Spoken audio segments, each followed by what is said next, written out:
जिनका भी हो जा रहा है तो आप लोग अपने आईडी से पोस्ट कीजिए ताकि आप लोग टीवी जीत लें। और टीवी के अलावा और क्या सर?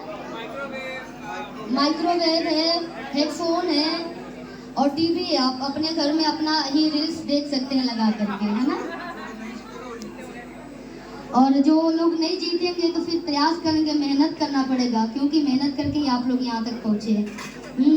अरे चढ़ी स्टेज पर न खुदरा उड़ावा, फेंको कुछ नोट मुट मुदरा लुटावा। बोल डॉलर लेबे कि लेबे पाउंड पाउंड।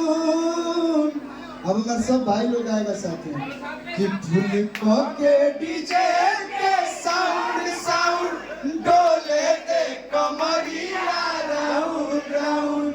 आप लोग से निवेदन बा ये राउंड राउंड के इतना कमर राउंड राउंड कर देगा कि पूरा दुनिया में राउंड राउंड हो जाए।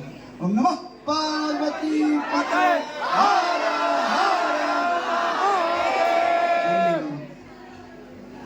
इसमें एक यूनिक शब्द है पाउंड। पाउंड हमें लगता है कि यही लोग सोचेंगे कि ये क्या है, ये कौन सा वर्ड है।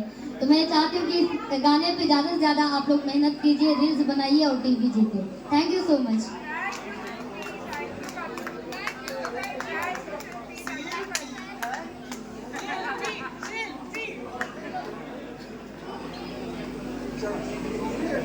म्यूजिक